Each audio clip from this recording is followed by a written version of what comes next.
यशाश्री जी मुंबई से। राधे राधे महाराज जी। गुरुदेव, समय ऐसा है कि अभी सब चीजों से ऊब चुकी हूँ, कुछ भी सहने की हिम्मत नहीं है, बहुत टूट चुकी हूँ गुरुदेव। हृदय बहुत कमजोर हो चुका है, कोई भी घटना घटती है तो लगता है भगवान मेरे साथ ऐसा क्यों कर रहे हैं, कुछ उत्तर नहीं मिल रहा महाराज जी, निराशा। वैसे हम आपको सही बताएं, भगवान कृपा सिंधु हैं, भगवान किसी का मंगल, इतने दयालु भगवान हैं। बस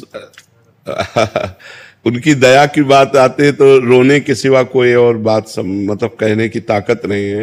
वो बहुत दयालु। हमारे कर्म ऐसे हैं, हमारे कर्म ऐसे हैं जो हमको कदम कदम पर विपत्ति दुख देते हैं। हम मनमानी आचरण किए हैं, हम भगवान की आज्ञा के विरुद्ध आचरण किए हैं, तो ना चाहने पर भी हमें दुख मिलेगा। वो भगवान नहीं देते। भगवान बहुत कृपालु हैं, भगवान बहुत दयालु हैं, भगवान बहुत पतित पावन है, पर गलती हमारी होती है। जन्म जन्मान जीव तो वही है, शरीर बदलते हैं। तब जैसे हम नया शरीर है, पूर्व जन्म का किया हुआ कर्म उसके अंग प्रत्यंगों को विहीन कर रहा है, शक्तिहीन बना दिया। तो हम ये देखते हैं कि गर्भ में ही कोई बालक नष्ट हो जाता है, अब उसका क्या पाप?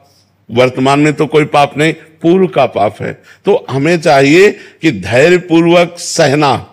गलती हमसे हुई, पर हम भगवान से प्रार्थना करें कि मुझे सहने की सामर्थ्य दो या विपत्ति नष्ट करो। ये कभी हम ना सोचे कि भगवान ने ऐसा क्यों किया। आपसे सच्ची कहते हैं, भगवान बहुत करुणामय, मंगल भवन अमंगल हारी। वो कभी किसी का अमंगल क्यों करेंगे? हम उनके बच्चे हैं, वो हमें दुख क्यों देंगे? पर हमने कर्म ऐसे कर लिया, जाने अनजाने में हमसे कर्म ऐसे बन गए, अब उनका फल हमको दुख दे रहा है। भगवान दुख नहीं दे रहे, भगवान बहुत कृपालु है। भगवान तो सर्वज्ञ हैं, पर वो अपने बनाए हुए कानून को बिल्कुल सत्य निर्धारित करते हैं, वैसे ही पालन करना पड़ेगा।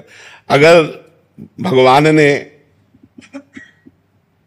दशरथ जी के पुत्र के रूप में अवतार लिया, राम रूप में, और दशरथ जी के द्वारा एक गलती हो गई, श्रवण कुमार का वध। शब्द विधि बाण के द्वारा उन्होंने समझा मृग, और वो घड़े की आवाज थी, श्रवण कुमार की छाती पे बाण लगा और प्राण। तो उनके पिता ने कि जैसे मैं पुत्र वियोग में तड़प कर प्राण त्याग रहा हूं, ऐसे तुम पुत्र वियोग में प्राण त्यागोगे। तो भगवान राम स्वयं उनके पुत्र के रूप में अवतरित हुए, पर क्या कानून तोड़ा? क्या? वैसे ही हा पुत्र कहते हुए, हा राम कहते हुए दशरथ जी को प्राण त्यागना पड़ा कि नहीं त्यागना? यद्यपि भगवान स्वयं उनके पुत्र है। भगवान चाहे तो हर बात मिटा सकते, लेकिन भगवान कानून को नहीं मिटाते। जो कानून भगवान ने बनाया उसका स्वयं भगवान पालन करते हैं।